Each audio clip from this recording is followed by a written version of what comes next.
주식 투자 심플하게 충분하게 스텝스. 스텝스 구독자 여러분 안녕하세요.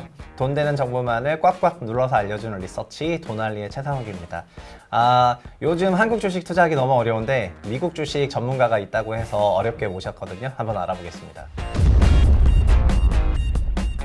하나투자증권에서 미국 주식을 담당하는 강재구 애널리스트님을 모셨는데요. 이 강재구 애널리스트님이 미국 주식 어떤 개별 종목도 있지만 주식 전체에 대해서 어떤 관점을 가지고 투자해야 되는지 해외 주식 투자하시는 분들이라면 꼭 보셔야 될 내용이 있다고 해서 오늘 어렵게 모셨거든요. 한번 같이 얘기 한번 나눠보겠습니다. 안녕하세요. 네, 안녕하세요. 하나투자증권에서 미국 주식을 담당하고 있는 강재구 연구원입니다. 우리나라 주식 투자자분들이 최근 국장의 어려움에 굉장히 그 마상을 입고 계신데 미국 주식 같은 경우에는 사실 저도 주식책을 버핏책으로 시작을 했는데 미국 주식을 다루는 책이었거든요. 근데 이제 미국 주식에서 배웠던 원리를 우리나라 투자로 활용하려니까 굉장히 어렵더라고요. 뭐 대표주를 사라 그래서 삼성전자 샀는데 막 시클리컬이고 막 이래가지고 그쵸. 굉장히 당하는 경우가 많이 있는데 지금은 해외 주식 투자가 굉장히 좀 일반화된 경향이 있지만 그럼에도 불구하고 해외 주식 투자를 좀 왜 해야 되는지부터 조금 설명해 주시면 좋을 것 같습니다. 우선 저는 주식이란 걸 바라봤을 때 이제 주식 자체에도 있지만 자산 배분적 관점에서 좀 바라봤으면 좋겠습니다. 상승장에서야 뭐 다 좋겠지만 하락장이 됐을 때 그때 생각을 하면은 모든 상관관계가 일로 수렴하게 되잖아요. 이런 거 생각하면은 이 자산의 이제 주식이라는 것이 다양한 자산의 일부라는 점을 유의하시고 그리고 다양한 자산 내에서도 주식 내에서도 다양한 국가별, 섹터별 분산이 굉장히 중요하고 그리고 핵심에서는 이제 전 세계 뭐 대장주라고 하죠. 전 세계 대장에 불릴 수 있는 미국 쪽에 조금 더 포커스를 맞추는 게 맞지 않나 이렇게 생각하고 있습니다. 그러니까 해외 주식 투자, 특히 미국 주식 투자를 자산 배분의 연장선에서 생각해서 보는 게 일단 맞다. 맞습니다. 그리고 그 자산 배분의 연장선이라는 게 결국엔 좀 좋은 자산을 해야 되는 것도 자연스럽게 연결되는데 그 좋은 자산들을 수많은 미국 주식들 중에서 뭐 ETF 같은 것도 다 있겠지만 주로 어떤 식으로 좀 찾아야지 될까요? 아니면 또 어떤 게 좋은 자산이라고 생각하시는지. 투자에 있어서 다양한 관점도 있을 수 있지만 저는 이 투자를 할 때 우리 핵심 포트폴리오는 결국 시간을 내 편으로 만들 수 있는 그런 투자를 해야 한다고 생각합니다. 그러한 점에서 물론 뭐 이제 잘하시는 분들 같은 경우도 있겠지만 뭐 우리 일반인들 같은 경우에는 사실 저점 잡기가 쉽진 않거든요. 어렵죠. 그렇기 때문에 결국 시간이 내 편이고 그럴 수 있는 기업들은 저는 구조적 성장을 할 수 있는 그런 기업들을 찾아서 투자를 해야 한다고 저는 생각하고 있습니다. 약간 우리나라 부동산이랑 조금 비슷한 느낌인데 그쵸. 그냥 언제나 소위 실거주 1주택자는 뭐 언제든지 사고 한 오래 물려두면 결국 올라가 있다. 약간 이런 느낌으로 미국 주식도 골라야 된다 이런 말씀이시는 건가 보네요. 그렇죠. 물려도 이런 주식에 물리자라는 거죠. 네네. 그러면은 구조적 성장주라는 게 그럼 또 어떤 게 구조적 성장주나 성장 산업이 되는 건데요? 일단은 산업의 트렌드가 좀 있었어요. 2000년도부터 이제 섹터 내 구조 변화가 본격적으로 발생을 했는데 2000년 기준으로 해서 시가총액 상위 기업은 보면 GE라든지 엑스모빌이라든지 이런 산업재 혹은 에너지 산업이었습니다.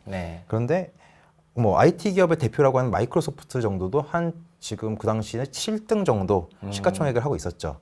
그런데 2010년부터 본격적으로 애플 그리고 마이크로소프트, 구글 같은 기업들이 이제 약진을 하기 시작했고 2016년도 우리가 그렇게 많이 들어왔던 4차 산업혁명이 본격적으로 시작이 되면서 오랜만이네요. 그렇죠. 굉장히 올드한 말이기도 하고 굉장히 오래된 말이긴 하지만 이 산업이 본격적으로 시작이 되면서 그러면서 이제 이런 우리가 흔히 말하는 빅테크 기업들, 뭐 마이크로소프트라든지 아마존이라든지 애플이라든지 아니면 뭐 구글이라든지 이런 기업들이 시가총액 상위를 단단하게 차지하게 되고 그리고 그 외 기업들과도 격차를 크게 벌리고 있는 중입니다. 네, 맞죠. 그럼 약간 지금 보시기에 구조적인 성장이 현재 기준으로 봤을 때는 이런 테크 기업이다, 좀 빅테크다. 근데 빅테크도 종류가 엄청 많아가지고 그렇죠. 좀 그 중에서도 어떤 형태의 빅테크 기업들이 좀 더 엣지를 갖는 걸까요? 구조적 성장을 하기 위해서는 우리가 뭐 아까 처음에 말씀하신 것처럼 워런 버핏의 이제 그 가치 투자를 배우면서 처음 주식을 입문하시는 분도 많잖아요. 거기 가장 흔히 나오는 말 중 하나가 경제적 해자입니다. 맞죠. 이 경제적 해자를 가지고 말 그대로 다른 사람들이 따라올 수 없는, 다른 기업들이 따라올 수 없는 격차를 벌릴 수 있는 그런 기업들을 찾게 되는 거고요. 뭐 빅30라고 해서 이제 페이팔의 창업자의 경우에는 크게 이러한 기업들의 특성을 4가지로 분류했습니다. 하나가 이제 독자적 기술들, 원천 네. 기술을 말하는 네, 거죠. 기술, 그리고 네트워크 브랜드, 브랜드, 그렇죠? 그리고 규모의 경제, 규모의 경제. 그리고 강력한 브랜드 파워. 이 네 가지를 가지고 있는 기업이 구조적 성장을 할 수 있다라고 이제 말을 했었죠. 네, 거의 뭐 답이 정해진 것 같은데. 그렇죠. 그 정도의 네트워크하거나 브랜드를 근데 어떻게 보면은 지금 회계 기준으로 미국이 우리나라랑 회계 연도를 좀 다르게 써가지고 다르죠. 예. 대부분이 저희 지금 캘린더로 2분기, 맞아요. 6월 말 2분기면 미국 보통 3분기인 경우가 좀 많이 있는데 예. 근데 요즘에 보면은 그런 압도적인 브랜드 파워를 갖고 있는 그런 기업들이 애플이나 뭐 마이크로소프트, 구글 이런 기업들이 생각나는데 알파벳 같은 기업들. 예. 근데 막 요즘에 룰루레몬 같은 회사도 그쵸. 그 되게 프리미엄 요가 브랜드로 막 어떻게 좀 브랜드 잘 매칭하면서 네. 되게 잘 나가고 또 루이비통 그 모아 헤네시 같은 그런 소위 럭셔리 예, 맞아요. 럭셔리도 어떻게 보면 브랜드 구축을 되게 잘 해가는 약간 이런 게 있어가지고 예. 그런 아까 피터 틸이 말한 그런 부분은 꼭 어떤 테크까지는 아니고 그렇죠. 그런 파워를 가지고 네네. 있는 기업들을 총칭하는 거죠. 아 그렇구나. 예. 그럼 강재구 애널리스트님은 지금 그런 시각에서 미국 기업들을 분석하는 자료 엄청 많이 쓰시더라고요. 제가 자료를 검색해보니까 깜짝 놀라가지고 아니 이렇게 많이 쓸 수가 있나 싶을 정도로 진짜 엄청 쓰셔가지고 예. 나중에 진짜 한번 그 다 검색해 보셨으면 좋을 것 같은데 그렇게 많이 보시니까 그 많이 보시는 것 중에 좀 이거는 진짜 우리나라 한국 투자자가 이런 기업들은 좀 갖고 가는 게 좋겠다라고 하시는 게 조금 있으실까요? 저는 사실은 이 기업을 안 빼고는 포트폴리오 구성 안 하셨으면 좋겠다고 생각하는데 그게 저는 애플이거든요. 아, 예, 갑자기 예. 소름이, 네네. 그렇죠. 얼마 전에 신제품 발표했는데 네. 뭐 우리나라 환율 뭐 반영해가지고 230만 원짜리 휴대폰이 드디어 나오기 시작했더라고요. 네. 근데 저는 분명히 사람들이 혹은 고객들이 이 기업의 제품을 살 거라고 저는 믿고 있거든요. 그럼으로써 애플 생태계가 더 확장될 수 있다고 저는 보는 입장인 거고요. 그게 이제 단기적으로 보니까 이번에 9월 달에 있었던 제품 발표회를 말씀하신 것 같은데 사실 애플 기업은 저도 2020년에 퇴직을 하고 퇴직을 하고 이제 미국 주식을 공부할 때 그때 좀 봤었는데 네, 맞아요. 애플 매출이 되게 재밌더라고요. 네. 제품 매출이랑 서비스 매출로 나눠져 가지고 맞아요. 제품 매출은 신제품 출시 사이클 맞춰서 굉장히 등락을 거듭하고 서비스 매출은 밑에서부터 살금살금 네. 선형으로 올라오더라고요.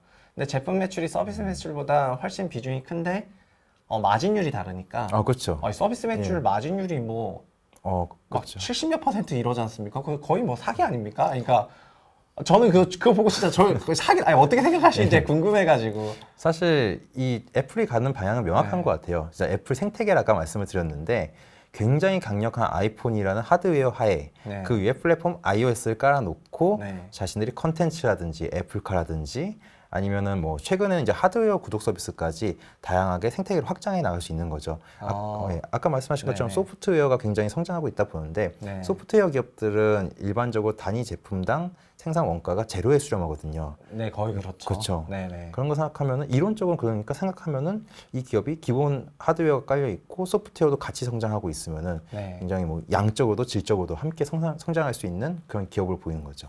네, 저도 그래서 그 강재구 의원님 말 맞다나 그 애플이 그 제품이랑 서비스의 퀄리티가 너무 높다 보니까 그렇죠. 예. 너무 높아서 둘이 또 시너지가 많이 나고 그쵸. 그래서 서비스 마진율 너무 높고 막 이러면서 그 제 기억에 2020년쯤에 애플 밸류에이션이 한 PER 15배 정도 하다가 한 25배 정도로 점핑을 했는데 예, 맞아요. 그때가 아마 서비스 매출과 그 서비스 매출의 그 GP 마진이 예. 그 제품의 GP 마진을 아마 넘어서는 그 맞아요. 시점이었던 것 같고 그 다음부터는 애플의 어떤 이익이 큰 주기성을 안 띠고 꾸준하게 나왔던 그런 시기가 아니었나 이렇게 생각이 됩니다. 물론 뭐 저는 갑자기 예. 군뱅이 앞에서 줄 잡는 아니, 너무 그런 느낌인데 너무 잘하셔서 사실은 아니 예. 저는 그때 되게 감명 깊게 봐가지고 예, 근데 맞아요. 이번에 그 방금 말씀하신 거 중에 하드웨어 구독 경쟁 그럼 또 뭐예요? 이건 또 처음 듣는 얘기인 것 같은데. 사실 이게 올 네. 초 3월 달에 언급이 됐던 거긴 한데 네. 이제 그동안 우리가 구독 경제하면 소프트웨어만 생각하게 되잖아요. 그렇죠. 넷플릭스 같이. 예, 근데 네. 올 3월 달에 처음 이제 제시된 게 하드웨어들도 지금 네. 이제 구독 경제를 할 수 있다. 근데 그게 대표적으로 애플이다라는 얘기가 나왔고 이제 얼마 전에 다시 한번 올해 안에도 이 하드웨어 구독 경제 서비스가 가능할 거다라는 얘기를 했거든요. 그러니까 소위 렌탈 같은 그런 그렇죠. 컨셉인가요?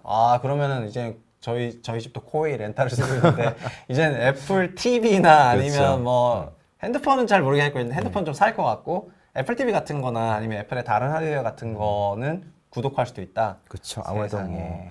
구체화는 아직 나오지 않았지만 네네네. 이제 기존에 뭐 애플이 하고 있는 컨텐츠 사업이라든지 네. 아니면 뭐 애플페이 같은 금융 사업이라든지 아니면 뭐 더 나아가지고 뭐 그런 관련된 이제 고객들 입장에서도 안 네. 쓰던 사람들도 사실은 좀 더 싸게 접근할 수 있다는 점에서도 구독자 수도 늘릴 수 있고 그렇게 생각하면 굉장히 확장성이 높은 사업이라 좀 보이는 거죠. 그럼 아까 애플 같은 기업은 이 종목을 빼고는 포트를 짤 수 없다 이렇게 네. 하셨잖아요. 그렇죠. 그럼 애플을 소위 큰 어떤 굵직굵직한 포트의 대장으로 넣으면은 예. 그 나머지는 뭐로 채워요? 그럼 애플과 함께 저는 이 아까 말씀드린 네 가지 파워를 가지고 있는 기업으로 이제 아마존을 좋게 보고 있고 네. 그리고 이제 마이크로소프트도 좋게 보고 있고요. 네. 그리고 뭐 알파벳 역시도 좋게 보고 있습니다. 일단 마이크로소프트하고 알파벳은 저도 되게 좋게 생각하고 예. 아마존도 마찬가지고 예. 근데 저는 이제 유튜버를 하고 있어가지고 예. 특히 알파벳에 대해서 아, 그 그렇죠. 체감이 좀 다른데 예. 많은 유튜버들이 아시겠지만은 유튜버들이 돈을 잘 못 벌어요. 그렇죠. 근데 예. 돈을 많이 벌고 있는 유튜버들이 알려졌다 뿐이지 실제로 수많은 개미 유튜버들은 돈을 못 버는데 예. 그걸 다 구글이 벌고 있다고 생각을 해가지고 그렇죠. 맞죠. 나는 못 버는데 너는 벌겠지 이런 생각으로 알파벳을 그 갖고 가게 되더라고요. 어떤 예.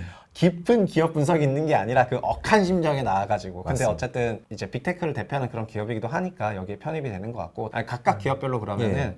좀 어떤 포인트 이런 걸 얘기해 주시면 좋을 것 같습니다. 아무래도 아까 말씀드린 것처럼 경제적 해자 부분을 좀 짚어봐야 될 것 같아요. 마이크로소프트 같은 경우는 아시다시피 뭐 우리가 일을 할 때도 그렇고 물론 뭐 일부 공기관에서는 이제 한글 워드를 사용하긴 하지만 네. 일반적 기업에서는 이제 마이크로소프트 오피스를 사용하잖아요. 네. 저도 예. 그 오피스 365 가정용 예. 구독하거든요. 마이크로소프트. 이거 얘네도 미친 것 같아요. 그러니까 그쵸. 원래는 팔았는데 예. 이걸 이제 계속 구독하게 하더라고요. 그러니까 정말 진짜. 이게 그럴 수 있는 네. 이유 중 하나가 네. 사실은 이제 컴퓨터를 보시면은 물론 네. 뭐 애플의 맥도 있겠지만 대다수가 사실 윈도우를 많이 쓰시잖아요. 네, 그렇죠. 이미 설치 기반이 다 깔려 있는 거거든요. 네, 그러니까요. 이게 그러니까 예전에는 윈도우의 그 사용자가 예, 큰 그쵸. 뭐 의미가 없었는데 맞아요. 이젠 진짜 그 마이크로소프트 계정으로 로그인하면은 그 컴퓨터 환경이 거의 똑같이 갖고 와지더만요. 맞아요. 그래서 집에 있는 컴퓨터랑 제가 사무실에도 컴이 있는 사무실 컴이랑 그 환경을 똑같이 맞춰가지고 그때부터 이거 진짜 이놈들 무섭다 느꼈어요. 그러니까 맞습니다. 그 계정에서 거의 반드시 오피스를 구매해야 되더라고요. 그러니까 맞아요. 최소 컴퓨터 한 대네. 그냥 예. 뭐 미친 거 아닌가 싶습니다, 진짜. 네. 그러면은 이런 소위 그 어마어마한 OS를 갖고 있는 그런 경제적 기술에서 아마존은 어떤 그런 경제적인 해자 부분이나 기술이 있는 거예요? 이제 아마존 같은 경우는 저는 이런 것 같아요. 하드웨어적인 측면에서 네. 이제 경쟁자가 따라올 수 없을 만큼 네. 빠른 투자를 집행한 게 굉장히 큰 경제적 해자를 만들었다라고 저는 보거든요. 뭐 아시다시피 최근에 이제 아마존 같은 경우에는 프라임 서비스라든지 뭐 당일 배송 서비스를 하긴 했는데 물론 네. 뭐 우리나라 쿠팡도 하고 있지만요. 네네. 근데 아시다시피 국내 쿠팡 같은 경우도 굉장히 적자 기간이 길었잖아요. 맞죠. 근데 이 기간을 다 이제 극복해내고 네. 그리고 이제 수익을 본격적으로 만들어내는 이 시기 그리고 사실 아마존만큼의 풀필먼트 시스템을 만들기 위해서는 경쟁자들 입장에서는 굉장히 많은 투자를 해야 되는 상황이거든요. 네네. 그럼 그 기간 동안 아마존은 격차를 더 벌릴 수 있는 거죠. 그러니까 그 저희한테 눈에 보이는 그런 프로덕트는 없지만 아마존의 그 서비스를 위해서는 그쵸. 어마어마한 물류 그 창고, 캐패스를 그쵸. 예. 해놨는데 이거야말로 압도적인 프로덕트라고 이 개념이 이제 완전 이해했습니다. 예. 그렇게 바라보니까 아마존도 다른 기업들이랑 그 동일선상에 놓여지는 그 상당한 경쟁력을 갖는 그런 기업이 되는 거네요. 예, 거기다가 뭐 이제 그걸 기반으로 해서 플러스로 이제 요즘 핫한 클라우드라는 산업까지도 같이 주도하고 있기 때문에 네네. 굉장히 확장성도 무한하다, 무궁무진하다라고 저는 보고 있습니다. 근데 이런 빅테크 얘기하다 보면은 예. 이제 항상 나오는 건데 결국 돌고 돌아서 그렇죠. 시가총액 상위 맞습니다. 그 상위 예. 기업들이잖아요. 예, 맞아요. 근데 다만 이런 기업들을 바라볼 때 그 관점이 예. 그러니까 좀 달라야 된다는 말씀이신 그쵸. 거죠. 그러니까 뭐 소위 저점 고점 맞추려고 노력하지 말고 예. 그냥 이런 기술력 해자해갖고 장기 성장하는 기업은 소위 그냥 적립식으로라도 계속 이렇게 사놓고 묻어둬라 약간 이런 말씀을 하시고 싶으신 건가요? 그렇죠. 포트폴리오 내에서 아까 네. 말씀드린 것처럼 자산 배분적인 관점에서 봤을 때 이제 핵심 종목은 이런 종목을 가지고 가야 된다. 그리고 이런 거 없이 포트폴리오 짜기는 어려울 거다라고 저는 보는 거죠, 사실. 그 외에 뭐 이제 세틀라이트로 본다고 하면은 네. 향후 성장할 수 있는 그런 사업들. 뭐 최근 저 같은 경우에는 이제 반도체라든지 네. 아니면 태양광이라든지 네. 뭐 친환경 관련 기업들도 많이 권장을 드리고 있거든요. 아, 그런 거 생각하면은 이제 핵심은 무게를 가지고 가되 네. 플러스로 알파를 낼 수 있는 기업들을 얹어야 되는데 그러기 위해서는 이러한 기업들을 가져가야 한다라고 저는 말씀을 드리는 거죠. 근데 이제 이 말씀이 진짜 저도 맞는 게, 저도 6년째 진행해오는 독서 모임이 있는데 예. 거기에 거의 꽤 5년 이상을 해외 주식에 빅테크 위주로만 투자를 하시는 어제 의사분이 계세요.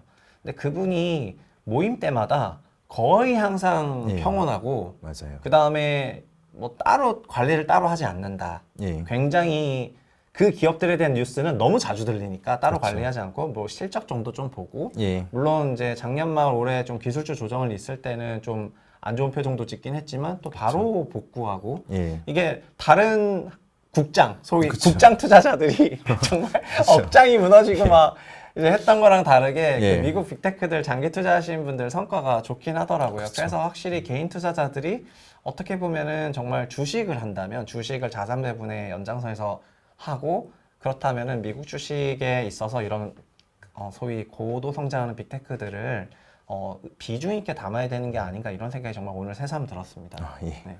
지금까지 그 도날리에서 미국 주식 관련해서 얘기해 주신 분은 하나투자증권의 강재구 애널리스트님이시고요. 강재구 애널리스트님이 진짜 리포트를 다작을 하시는 분이시더라고요. 그리고 거의 매주 쓰세요. 그러니까 매주 여러 종류의 리포트를 쓰시거든요. 그래서 레포트를 보시는 분들은 이제 강재구 애널 쓰시는 거 보면서 투자 아이디어를 같이 찾으셨으면 좋을 것 같고, 도날리에도 자주 모시도록 하겠습니다. 그럼 저희는 그냥 다 같이 화면 보면서 인사하고 예. 이제 끝내도록 하겠습니다. 감사합니다. 감사합니다.